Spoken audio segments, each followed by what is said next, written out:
"Aw, Scoots," said Sora. "It's time for a BumbleKast." I'm your host, Ian Flynn, the BumbleKing, and joining me as always is that simple and clean co-host, Kyle, JCRB Krause. Kyle. Hi, kids. It's me, Kyle JCRB. And it's time for BumbleKast. Gosh. Stop, You Ian. were within striking distance that first little bit. Yeah, and then it totally went to hell. You could be his cousin, Gunky. As it usually does.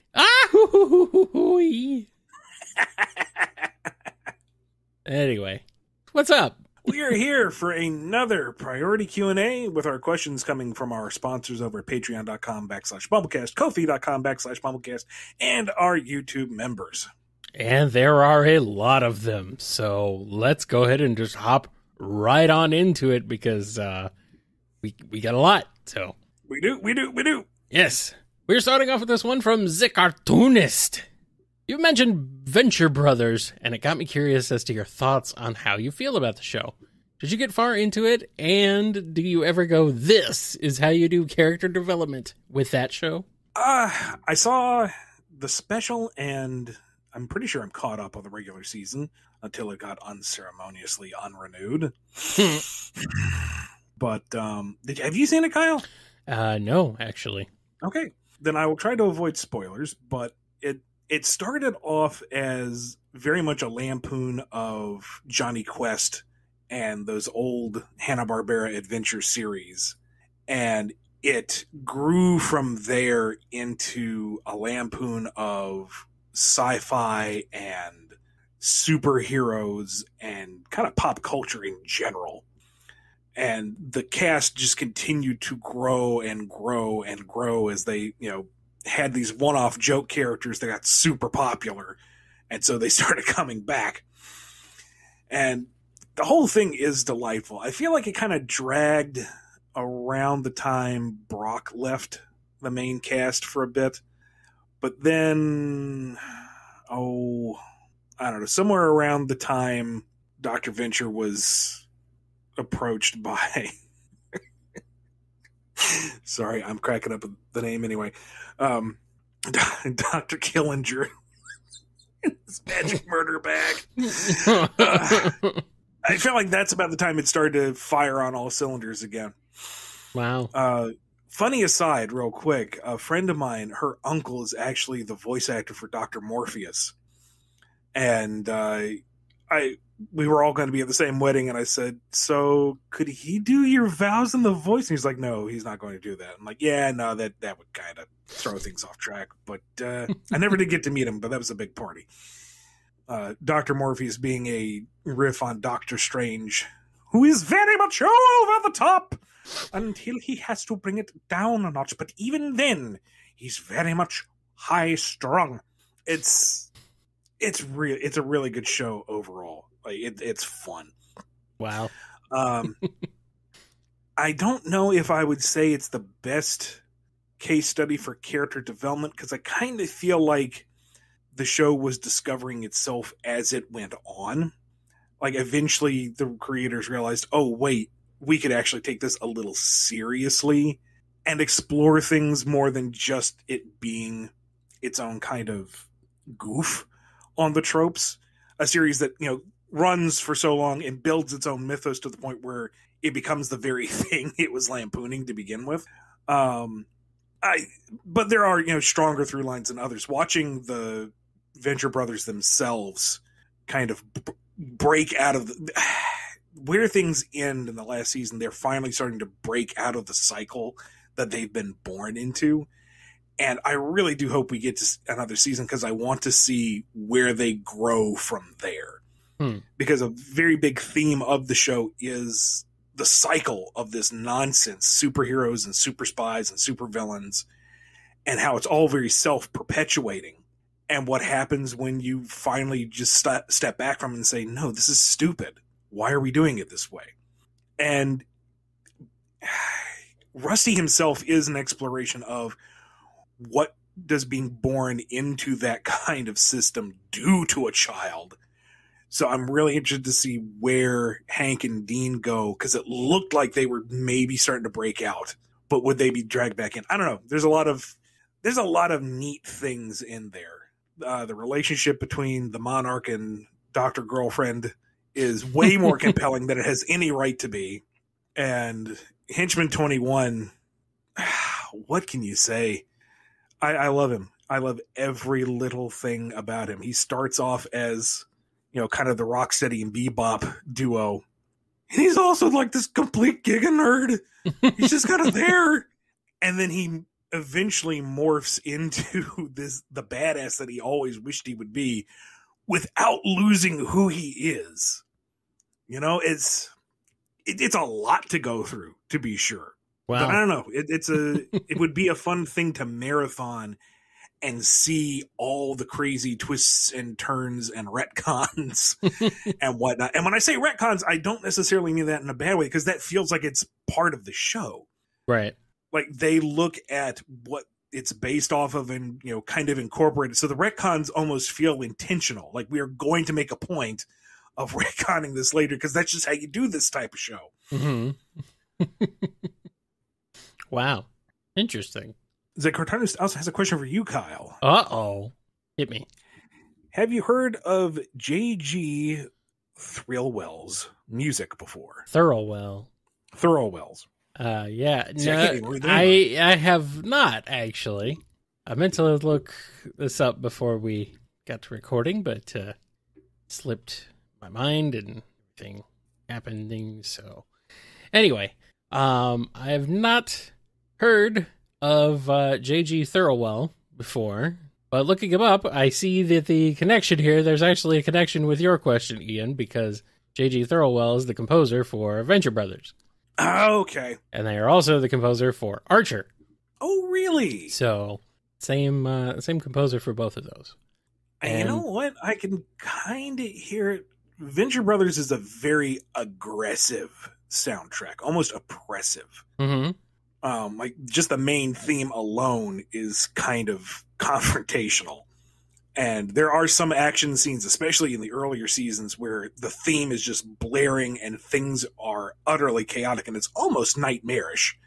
Like it's almost like, can we take a moment to breathe, please? This is almost too intense. But in that kind of funny way, mm-hmm. Like you want to laugh because otherwise you're going to scream. It's weird.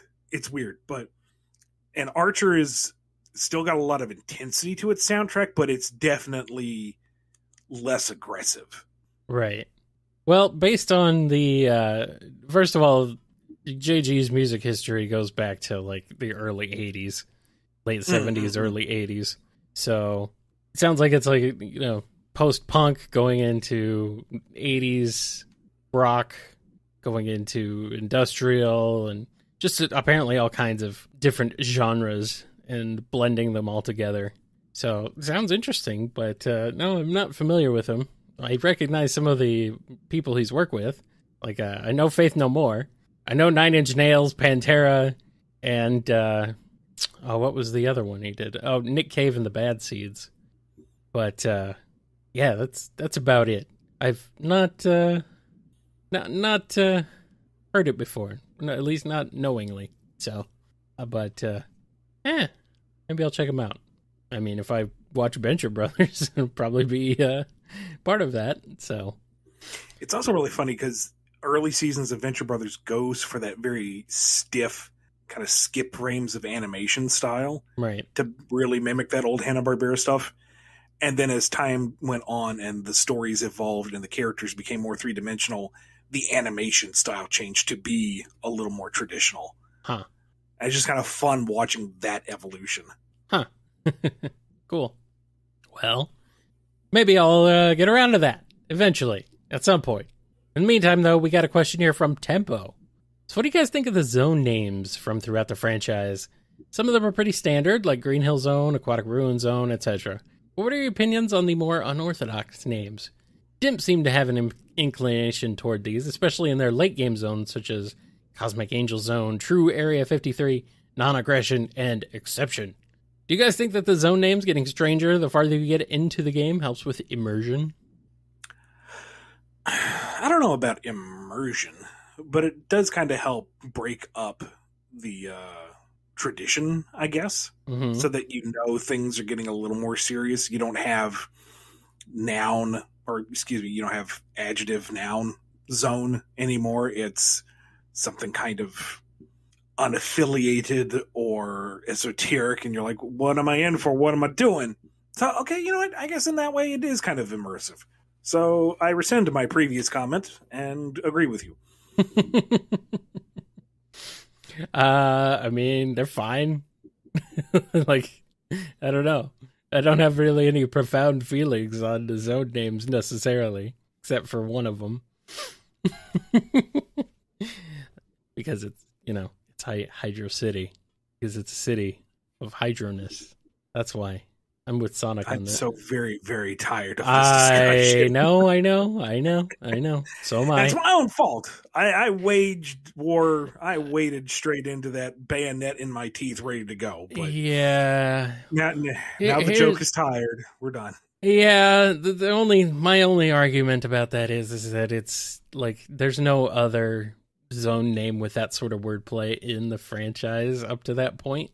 Mm-hmm. So I don't think they were intentionally going for that sort of wordplay. I think they just forgot to fix a typo. I mean, I'm just saying. Anyway, here's one from Strawberry Cheesecake. SEGA made it clear that they don't want the Freedom Fighters back, yet you still try and push for them to come back. Can't you try and convince them to allow Sonic and Amy to date, despite them being allergic to the prospect of romance? I mean, if you think the Freedom Fighters coming back is possible, then surely Sonic and Amy dating is also possible. The ideas are not mutually exclusive. Pushing for one does not deny the other. I can do both. I can do many things at once, as a matter of fact. Can you really? Asking for Freedom Fighters to return, which there is some demand in the fandom, and asking for more acknowledgement of Sonic and Amy together, which there is definitely some demand in the fandom, can happen at the same time. One does not deny the other's existence. One does not weaken the other's case. They can both be asked for. And at the moment, they both have about the same prospects, unfortunately. I did a big tweet the other day about the Freedom Fighters and got a lot of very passionate responses in every direction. But what was kind of fun was that everybody assumed modern Sonic. Yeah. But that's neither here nor there. And it's not just Sonic and Amy. It's some people were asking if it meant classic because Spinball is classic. But anyway. I didn't see those ones. They got drowned out, unfortunately. Okay, so some folks can possibly see what road we could take. But anyway, it's not just a matter of Sonic and Amy. It's all romantic relationships are kind of put on the shoulder for the moment to let all other traffic pass. So yes, we need to look at a much broader, showing healthy relationships in this franchise is a good idea in general. Mm-hmm. And that would open the door to lots of prospects. Yeah. Healthy relationships would be nice. We really don't need the relationship drama of the old Archie days. No, thank you. No, thank you. But some healthy, good relationship drama, or not drama, relationship storytelling would be great. Somebody tell SEGA to do that. Oh, wait, you're already trying to. Anyway, Steph Cube has a question. Does IDW's Vector have feelings for Vanilla, or was it a misunderstanding by some fans? Does anyone at Sonic Team or anywhere else know how old Vanilla is? Oh, Vector absolutely is gaga for Vanilla. I mean, can you blame him? As for her age, I don't know if there's an official number. Old enough. How old is Vector supposed to be? Like 20-something? Something like that. But yeah. Again, we're approaching a point where I think we can just kind of ignore the ages for the most part. Yeah. Here's a question from Speedweed. So, spoilers for the God Home DLC of Hollow Knight. In a certain ending to the God Home DLC, we see our main character transform into what has been dubbed the Shade Lord by the fanbase, who, depending on your choices, will either be unleashed upon Hollow Nest or stealed away in Godhome / the Dream Realm. We also see Hornet about to throw down with a cured Hollow Knight before ending on a cliffhanger, which begs the question. Given Team Cherry is planning to solely focus on new content for Silksong with no apparent retreads of old concepts, would it be the right call to think the cliffhanger won't be touched on whatsoever in the game, potential DLC included? Writing-wise, would it really make any sense? I'm not even going to pretend to understand what Team Cherry is planning, so I mean, I think it's perfectly fine if Silksong is its own thing. It'd be neat to see a thread connecting it with Hollow Knight, but it's not totally necessary, I think. And I think that's because Hollow Knight itself, specifically it, approaches narrative in a very open-ended way. Like, it is very much open to interpretation, and what I like about it is all of the elements. You can't put the story together perfectly because the world has fallen apart. The society has collapsed. Time has moved on, and not everything is preserved. And I think that lends itself to the very somber and even hollow feeling of the narrative, is that there once was something grand here. There was some great tapestry of narrative, and you'll never know it for sure because it's gone now. It's broken and it can't be fixed, which I feel like is one of the underpinning themes of the series or game.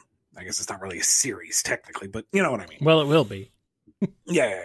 So for Hollow Knight itself, I think that's fine. Like, which ending is canon? Where does Hornet fit into it? Does everything sync up? It doesn't necessarily. It's what you're able to piece together from the remains of this sad, ruined society. And that, I feel like, really underscores the feeling of the game itself. Cool. Is it 100% satisfying? No, but that's the point. You're not supposed to be satisfied, and that's what's satisfying about it. It's not a satisfying sort of game, apparently. The story, that makes sense. It's pretty deep that way, I suppose. All right, I know nothing about Hollow Knight, really, to be honest with you. Okay, I know a little. I know I need to play it. I do know that. Mm-hmm. Along with many other things. I also feel the sudden urge to ask you this question, Ian, from Sonic. In the 06 section of the Sonic Encyclopedia was the line, Silver and Blaze return to their future, where Blaze seals Iblis inside herself and lost to another dimension, meant to confirm that Blaze was originally from Silver's future, but was transported to the Soul Dimension and reincarnated as their princess? No, but I understand why you might read it that way. It was meant more that they returned to their time as was presented within the game. Like, we have no context of the Soul Dimension in 06. It's just Blaze and Silver in the future. So when I say they return to their future, it's insofar as they return to their setting, what we know within the context of that game. Alrighty then. And we have a question from Solaris Stain. So far, the only human I've seen with chaos powers is Hunter from the early Archie comics. Will we ever get humans with badass chaos powers? What about a human spin dash? It has been a long time, but I'm pretty sure Hunter's powers are all coming from his gear. I don't think it was inherent to him. But it's been a while, so I could be wrong, but I'm pretty sure it was his gear. Otherwise, I don't think humans are applicable to that sort of thing, movie notwithstanding. Mm-hmm. Well, when this question came through originally, there was some discussion about Hunter was using Eggman tech, he didn't actually have chaos powers. I don't know if you remember that. I don't. I really don't. Yeah. Well, I didn't remember it either. It wasn't until they got it brought up. So, anyway, here's a question from Shaggy Dog. So multiple different characters can use the Chaos Emeralds to go into super forms, but it's currently limited to male hedgehogs. So this made me wonder, Is it possible for someone besides Blaze to use the Soul Emeralds to go into a burning form? If so, would they have to be a female cat, a pyromancer, both? Or is Blaze currently the only one capable of using them should she has the type of connection to the emeralds? I don't know, to be perfectly honest. I have no idea what the limitations are. I'm inclined to believe the Soul Emeralds are much more selective in who can utilize their power, but I can't say with any kind of certainty. All right, here's a question from Scurvy Pirate Hog.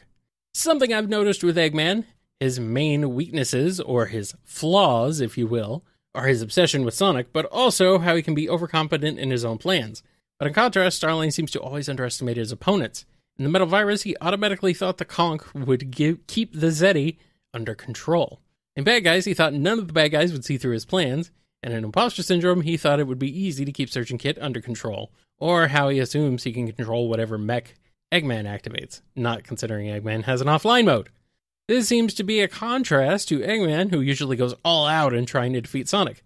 So, is that Starline's weakness? His flaw? Underestimating everyone? How would you describe him? Yeah, it's his egotism. He thinks he's the smartest man in the room. He thinks he's got it all figured out, and therefore, why would he be wrong? He has planned, he's plotted, he's thought things through, and he doesn't need revision because he already thought of everything. Of course. He's going to be fine. No rough drafts, because he's not rough. Nor is he tumble. No, luckily not. Or maybe, unfortunately not. I don't know. Here's a question from Scruffy Matt. In Archie Sonic number 191, Sonic is ordered by the Council of Acorn to forget about Scourge and the Suppression Squad taking over Freedom HQ and to focus on taking down Eggman instead. What would have happened if he'd done that, though? How would Scourge's fight against Metal Sonic have gone if Sonic had never shown up? Would Scourge and his team have interfered when the Freedom Fighters and the Chaotix made their big push against the Eggman Empire? That's a lot of what-ifs, and it's been a long time since I did that arc, so it's hard to say off the top of my head, but I feel like, because Scourge's whole thing was he wanted to take over regular Mobius, and Freedom HQ was just the beachhead, kind of the figurehead for the takeover. This was a very personal conquest. So had the Freedom Fighters gone, yeah, okay, this is a bit of a blow to the ego, but Eggman is the clear and immediate threat, we need to focus on him, then I imagine the Suppression Squad would have just capitalized on that. Gain territory while Eggman and Sonic and their forces are busy fighting each other.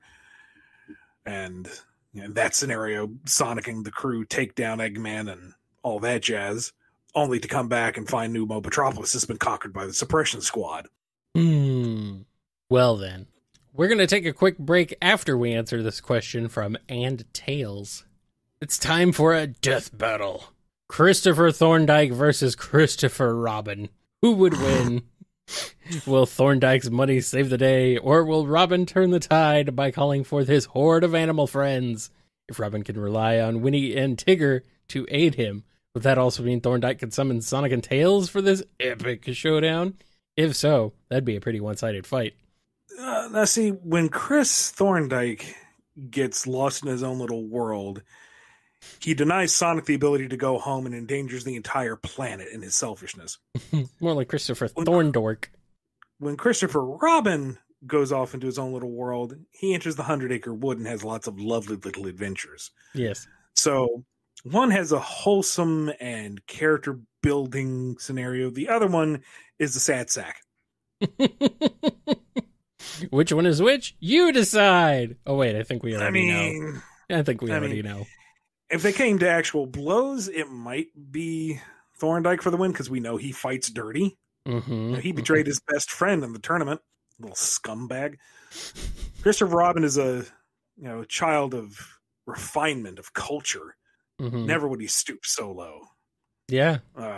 And if Thorndike, decided to bring in the Sonic crew because he's unable to fight his own battles, the whiny little soaked Surlap bag of disappointment that he is, Sorry, Chris Thorndike fans. All two of you out there. And yeah, it would be a stomping because the 100-acre wood gang, they're not fighters. They're not. It's not even a competition. What are you talking about? Like maybe Tigger survives because his top is made out of rubber and his bottom is made out of springs. Maybe. He would deflect everyone else. They'd be mincemeat. All right, well. Now, if Christopher Robin could broker some kind of peace treaty with Hefflumps and Woozles, I don't know how much that would turn the tide. I mean, they're very sly. Yes. They only come in ones and twosles, but if they so choosles, before your eyes, you'll see them multiply. Indeed, it's true. I mean, they're extraordinary, which is why you have to be wary, and they come in every shape and size. Uh-huh. So, you know what? Maybe in that case that would work out. Kind of like a Jon Snow allying with the wildlings. It's Christopher Robin and the Hefflumps and Woozles. I'm seeing suggested here in the chat, Tigger versus Tangle. They have a bounce off. I honestly don't think they could maintain the animosity to fight if they could muster it to begin with. No. They are very much, let's ride bikes! Let's bounce. Literally. Well, you know what? I think that's a good time to take a break.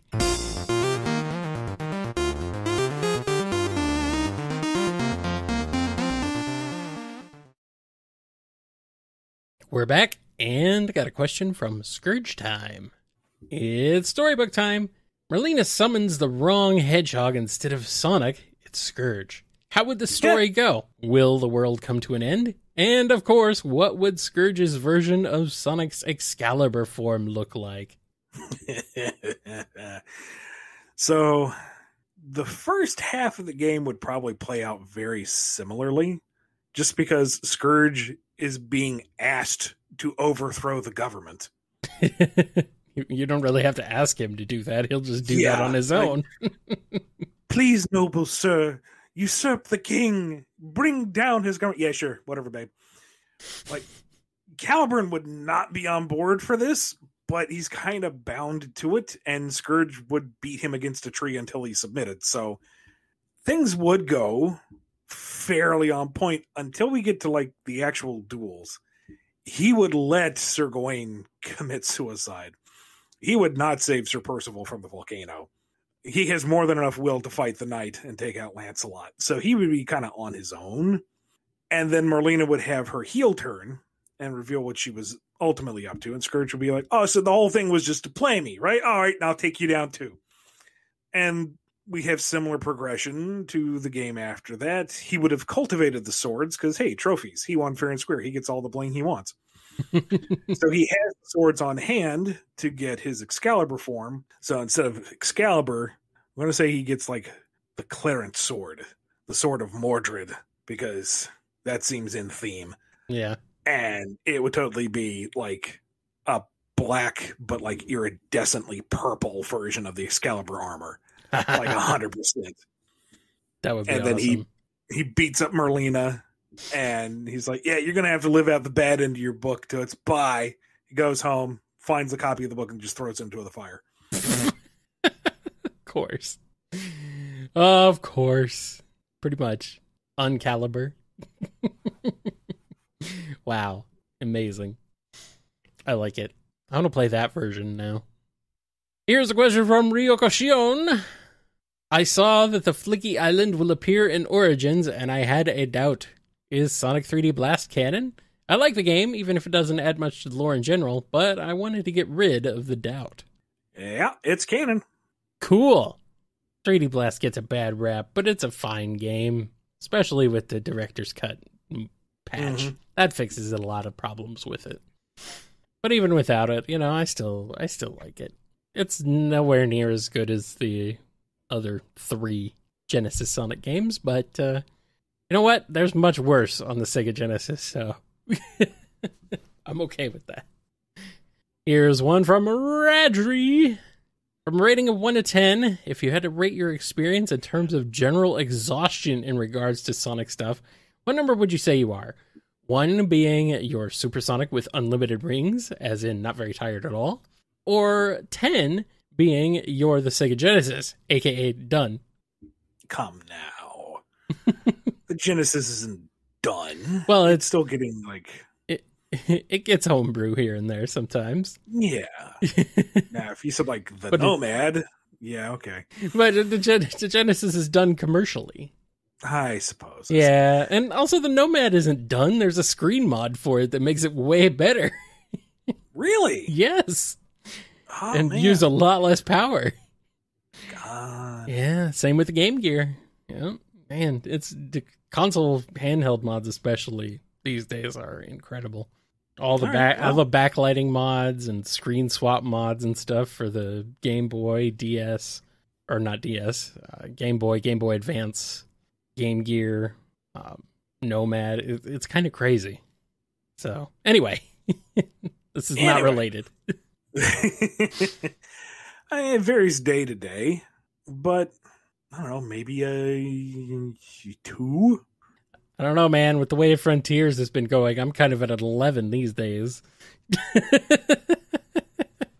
With the way not the way Frontiers itself is going necessarily, but just everyone's reaction to it is exhausting. Sometimes the discourse or some particularly difficult notes might push me down like a 5, maybe an 8. But I bounce back because this is Sonic, right? Sonic is just fun, and I've been able to enjoy one of my favorite things professionally for my entire adult career. So, I'm not going to say that I'm still the same level of youthful exuberance I once was, because time grinds us all down to a fine powder. But it's Sonic. Sonic never gets old. True. And it's just always fun to do stuff with Sonic. Yes. Like, I was collaborating with Evan Stanley on what's coming up in the IDW books, and it was almost like having a caffeine high. It's like, ooh, so many fun ideas. Buzz, buzz, buzz, buzz. So, yeah, it's always good. Okay, when it comes to, like, Sonic himself, I'm at, like, 2 or 3. Not very high. I'm ready. I like it. It's just the fandom discourse that's been exhausting. So, sorry, fandom. Most of you are good. But, there's a few in there. I don't know what I'm going to do about you. Nothing, because I can't, but you know who you are. Or do you? You might not. Here's a question from Quaggle Gaggle. Ian, do you remember what the first story you pitched was when joining Archie? I understand if not, it was a while ago. Given the timing, I'd imagine Birthday Bash was an assignment, but was your first 15-issue Road to Eggman wiping the floor with Sonic's face your first idea? Or was it half setting of the blocks and half cleaning the sandbox so you could build new sandcastles to twist and turn them? I think the first script I pitched formally was See Ya Later, Chow. Because I believe then editor Mike Pellerito wanted a super simple 2-part inventory story to kind of plug wherever, just to see what I could do. And then I think the next one I pitched after that, with the direction of cleaning up house a bit, was The Darkest Storm. And Mike went, no, that is too big to start off with. Let's do something a little simpler. The birthday anniversary thing is coming up. Do a birthday story. We have the Scourge Initiative here. Let's all tie that together. So it was very, I don't want to say piecemeal, but it was not structured at the start. Mm-hmm. And I don't think the first year or so was particularly structured as well. From what I remember, it was more of just understanding the process and learning the ropes and putting the pieces together. And then things fell into place, sure. And there were ideas that I wanted to explore, but there wasn't the same kind of deliberate roadmap that we would employ for pretty much everything after that. At least from what I remember. It's been a long time. I'm just sad you didn't call it Chow Chow instead of See You Later. Yeah, but it's the same joke when you get down to it. Yeah, but the rhyming, the rhyme, the It's rhythm, not a rhyme. the rhythm and the rhyme. Don't take this away from me, Ian. I mean, yes, they're homonyms, but that's not rhyming. I want to be smart too. You're smart in other ways. Oh, about that. Here's a question from Pedanticat. How would you go about introducing some of the lesser-known Sonic characters that the general audience isn't aware of in the movie universe, such as Mighty and Ray, Blaze, the Babylon Rogues, etc., within the Sonic movie universe? Blaze of the Rogues, I feel like, would be the easiest to build a story around because we've established the multiverse within Sonic. Mm-hmm. So Blaze is just from another planet. She's a princess, and she needs her magical MacGuffins. That's baked in. Oh, yeah. That's a movie plot right there. It's almost a retread of Sonic 2, but you could do some different things with it. And heck, you could probably bring the Rogues into it. So they're the ones who stole the emeralds, or they're the ones after the emeralds. Or the Rogues come to Earth to find, they heard of Fort Knox. They want to raid Fort Knox. Why not? And you got a fun little heist caper with them running around various city settings. It's those two, yeah, no problem. Mm-hmm. Mighty and Ray, they don't really have a story. And in terms of characterization and purpose in the narrative, they're kind of echoes of Sonic and Tails. So you could build something off that, sure, but they're not really antagonistic characters. So you would need some kind of story that would facilitate Sonic and Tails coming into contact with Mighty and Ray and exploring the similarities and the differences between the two. So I guess you could use Sonic and Tails as the template to explore Mighty and Ray. But that one isn't coming together as immediately for me as Blaze and the Rogues. Mm-hmm. Well, Mighty and Ray, they're just two cool guys doing cool stuff. Maybe they are elsewhere for most of the story, and then they do the whole third act coming together thing. Yeah, and, maybe. The stories of Sonic and Tails and probably Knuckles eventually cross paths with Mighty and Ray. And then Blaze and the Babylon Rogues are there, and here we go. And then, so there's a fourth Sonic movie. You're welcome, Paramount. Enjoy. And then we occasionally cut back to the subplot where Tom and Maddie are stuck in rush hour traffic or something. I don't know. Yeah, of course, totally stuck in rush hour traffic. And that's it. They install some kind of smart home defense system, except they lock themselves in their own house. Oh, yeah, maybe. Or maybe it's just Tom and Big going fishing. Yep, I like that idea. Here's a question from Pappy. In Slinger's trading character card, it is said that he does not like to share much of his past with his fellow Diamond Cutter's teammates. Was it just to fit Revolver Ocelot's character and story? Double, triple, quadruple backstabbing agent? An occasional snake simp? Or does he truly have something to hide from the Diamond Cutters? Oh, it's absolutely a nod.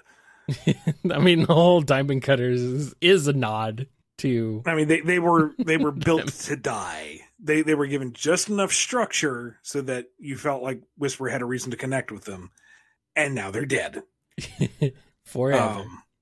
I don't see a lot of opportunities to go back and re-explore them. And in which case, if we were, then yeah, maybe that's a thread to pull. That's something to explore. But they were the sacrificial lambs from the get-go. There was no super deep thinking, at least on my end, for all of the backstory stuff. It was just enough to give you the framework for Whisper's story. Don't sacrifice the lamb. Don't sacrifice Lanolin. No, Ian. Wow, you monster. Confirmed, Ian is a monster and is going to kill Lanolin. Jerk. I did no such thing yet. Yet. Gee, thanks. Gasp! That's a nice bell you got around your neck, Lanolin. Don't ask her who it tolls for. Oh no. Oh no. Pan Dolce has a question. In the Sonic X comic, Dr. Eggman has a huge crush on Ella. to the point of even drooling, floating towards her, leaving a trail of hearts, and having a wall with photos of her. In the hypothetical case that he got like that for someone else again, what would be Dr. Starline's reaction? But it certainly wouldn't be jealousy. I don't know why you would even think that. Oh, well. It's absolutely preposterous. Of course not, Doctor. No. I don't. I would never accuse you of being jealous of Dr. Eggman or of anybody that Dr. Eggman's associated with. No, in this hypothetical scenario, would he build some kind of giant blender to destroy the one who's getting in the way? Mm-hmm. It'd be fine. He can do whatever he wants. I don't care. He's not going to kiss you, man. You can just you gotta learn to let it go. And now I am on Dr. Starline's hit list. And we got a question here from Nova Poly Duo. I remember the original draft of the Metal Virus Saga had it where Shadow was going to remove his inhibitor rings, but it wouldn't be enough. Could Chaos Shadow with a Chaos Emerald utilize Chaos Control to stave his virus? Or is that only the super forms that have enough power to remove it? Also, that's a lot of chaos in a row. So much that a Final Fantasy character wants to kill it. Mm-hmm. Yeah, only the super forms can truly burn it off entirely and cure the individual. Like, Chaos Control wouldn't do anything for him. Chaos Control just stops time around the user. So he would just kind of be standing there while everything else is frozen and the virus encroaches more. It ain't gonna help him none. Mm-hmm. All right, here's a question from Noni. Dear Ian, we've heard about how you tackle a number of series, but out of curiosity, I would like to know how you would write something along the lines of Kirby. There seems to be quite a bit under the surface, and would love to know what you'd do with it. I just want to do the Dark Matter trilogy, man.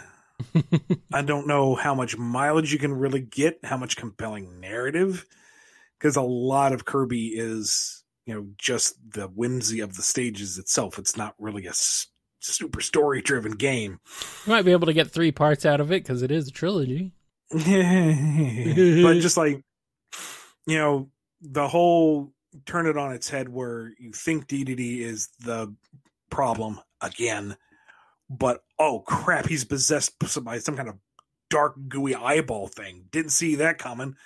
And here I have this epic showdown in the sky with a sword that's made of rainbow light. That was a hell of a conclusion. And that was part 1. All right, that's Kirby's Dream Land 2. Yeah. And then Kirby's Dream Land 3, like a much larger section of dark matter crashes onto Popstar and covers the whole thing, and you're beating back its tendrils until you get to the very core and you have the giant flying bleeding white eyeball thing. And it's like, okay, so the stakes have been amped up. You're literally beating this thing to death with the embodiment of everyone's hopes and wishes made in the shape of a magic rod. All right. How do you top this? Well, then you get Kirby 64. You're literally planet hopping, driving back the infection that is dark matter until you get to the planet that is dark matter. You go to the very core of the evil that has been plaguing Kirby for multiple games and kill the giant angelic teardrop thing at its core and finally rid the universe of its malice. And I've been kind of hooked on that since I was a kid. Oh man, that Kirby, man. He's such a cute little character. Oh man, so nice. Such a nice little game. Oh man. Meanwhile, here's the Eldritch Horror Abomination. Oh, you've got the combo of fairy power and crystal power. Use it to fight the lashing tendril of spikes as it drops green blood in your face. To one of the best in-boss tracks in all of video game history. Freaking 0-2, man. Nobody gets the strings right. I know. Nobody in all of the. There's so many good renditions of it, but nobody gets the the step down. They don't get it quite right, and it drives me crazy every time. There was a recent symphonic version on YouTube, on Nintendo's YouTube channel, that came really close. Like the whole thing was a different arrangement, so it worked, but it was like Yeah.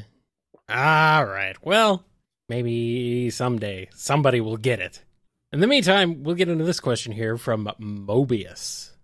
Before you run on Archie Sonic, what storyline would you have liked to have rewritten?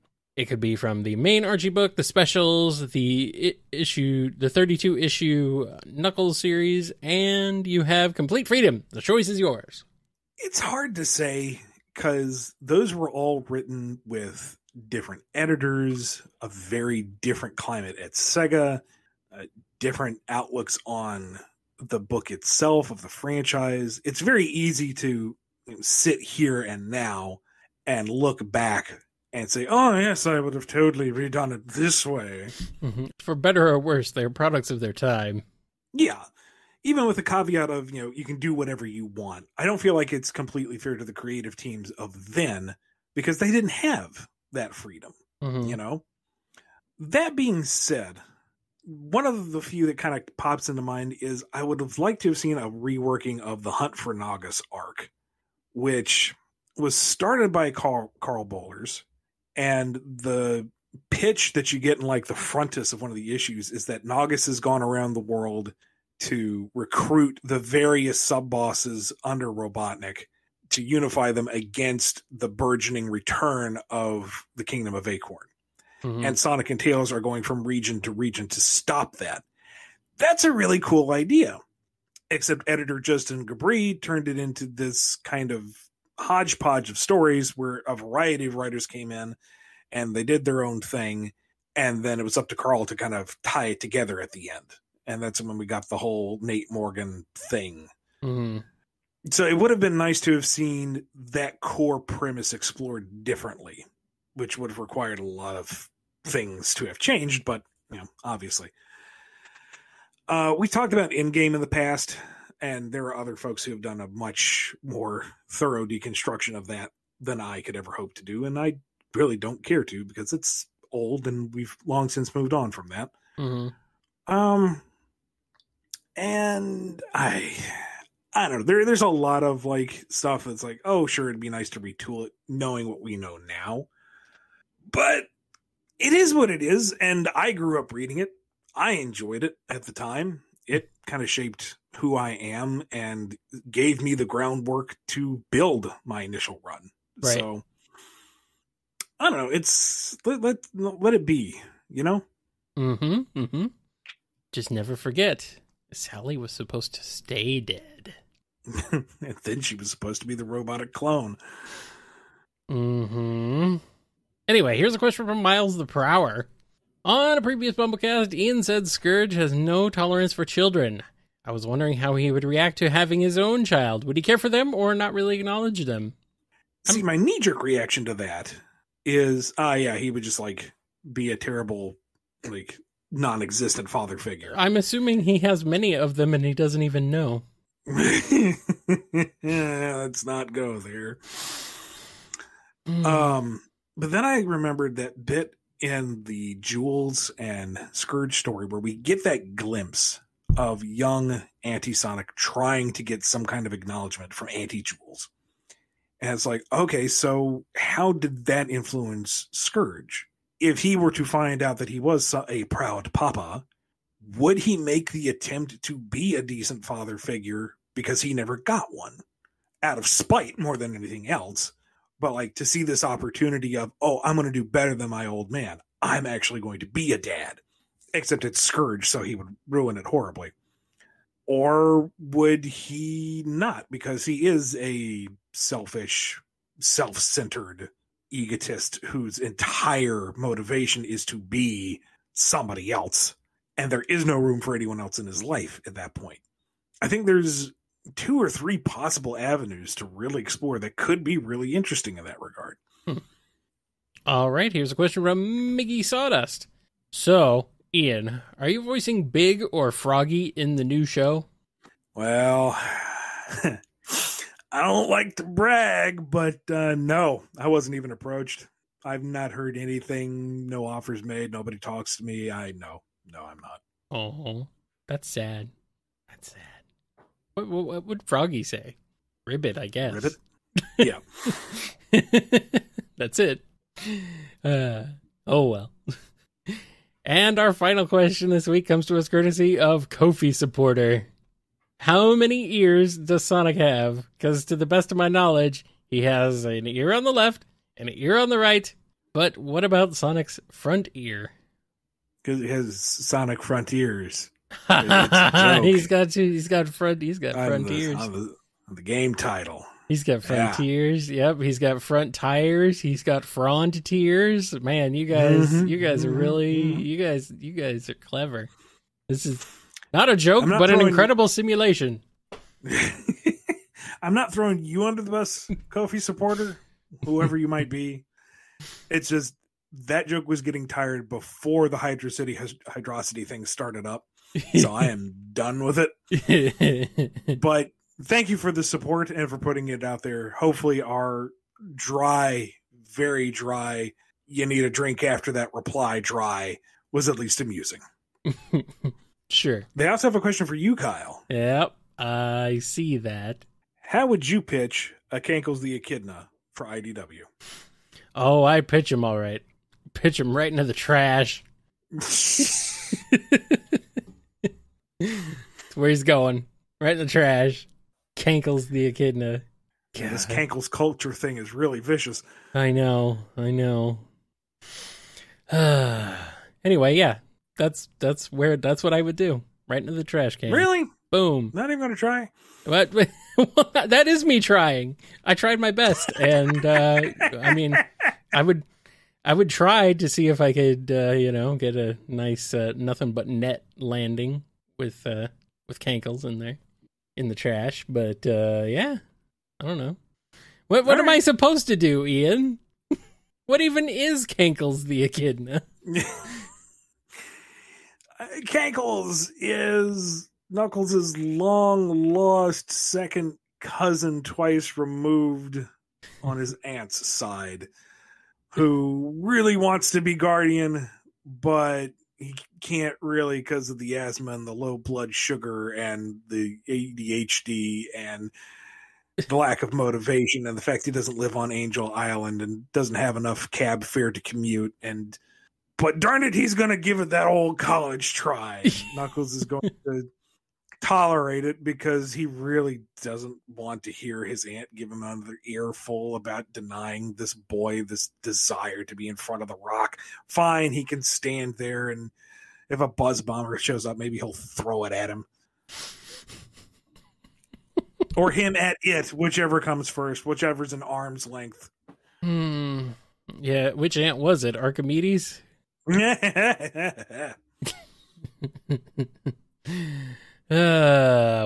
you know what? This is why I'm not their comic writer.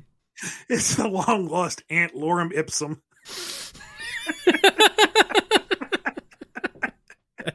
Good old Lorem Ipsum, my favorite aunt. I'm sorry, I cracked myself up with that one. Apparently. Good old Lorem Ipsum. My favorite. Placeholder aunt. Part of that proud lineage of, Dio Volente and Semper Fidelis and Lorem Ipsum. Yes. Anyway, that's it. We're done. We are super done. But before we go, we need to give a big thank you to all the patrons and other supporters who make this show possible. I'm intimidated by this list. Big thank you to Daniel H., Alex P., James K., John B., Jennifer R., Robotnik Holmes, Samuel P., Sam Cybercat, Mike B., Dave M., Coupling Crew 128, Do As Diz Den Off, Andrew D., Salute Your Cat, J. Frost, Scruffy Matt, Hero of Light 13, Chris A., Sony, Ryan D., John M., Noni, Dawn B., Yami M., Lee H.K., and Lisa M., Chevelle, Fiona M., Piggy Bank, Blue Title Gamer, Invade Turbo Tunis, Ben W., Tick Tick, Sonic, Xanderoni the Painter, Final Neil, Jonathan D., Axis Nimmer, Solaire Stain, Godzilla, Dadler the Dalek, Scurvy Pirate Hog, The Name is X, Chaos Universe, Sonic Legacy, Daniel B, Ava Arctic, Pedantic Cat, Dove, Red the Supernamic, Pandolce, Quaggle Gaggle, Chad, Professor Rye, Jennifer H, Les, Cameron H, Sapphire Scarletta, Preston M, Alvamon or Yukon, Arcfighter, Noah S, Kojira Highwind, Supersonic Fan, Chase L, Nondal, Alex GS, Awesome Cakester, Kimiko, Radri, Callum Q, Shaggy Dog, Jack the Animator, Just a Mountain Soul, Finest Cacophony, Ty H, John the Real Waluigi, Maddie H, Jolene B, KJB and Tails, Dream Bowden, In Zephyr, Owen BD, Moxter Roosevelt, Light Ubel, The Marble Gardener, T Ranger, Lewis J, Sonic Fan, Joshua S, Omega Watt, Agent Kaz, Saving Throws, Navarre, Exadel, Michael P, Ty Cyan, Lemur Chicken, Jamal S, Neo Strife, Rhythm Raccoon, Lacey M, Wild 48, Fenris Asger,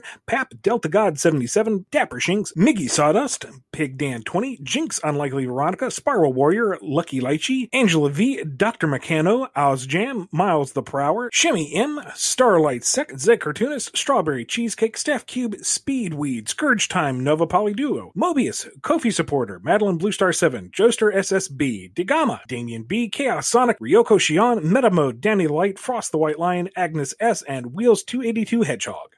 That list is incredible. And those people are amazing. Over 140 of you generous so-and-sos. Thank you so much. We really greatly, deeply appreciate it. Yes, we do. Thank you. That's going to wrap us up for this episode of the BumbleKast. We'll see you Wednesday for another priority episode, Friday for a standard Q&A, and then that Saturday, here we go again, another live Q&A session. So brace yourselves. Get ready for it. Boy. Here we go. It's gonna be a party up in the YouTube land. Anyway, we'll see you there. Bye. Don't remember. You know what? No, I'm not going to go there. Let's back that up. That's just a little petty. Can we just go back to talking about Hydro City versus Hydrocity? 1 second.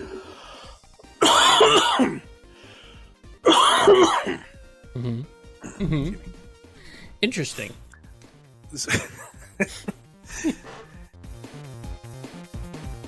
Tempo says, that's funny to hear in real time. What? The non-listing of names?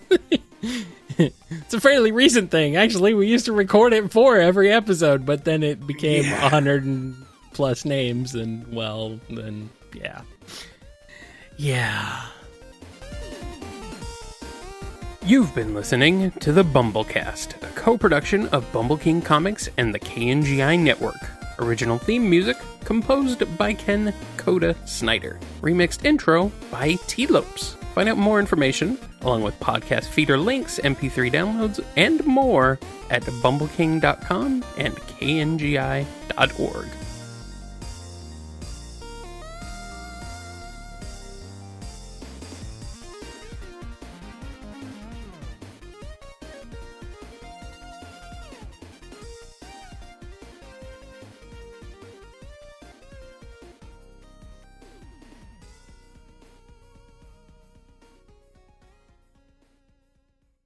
I'll fix it in post. Or at least I'll try to. The BumbleKast will fix it in post. And even then,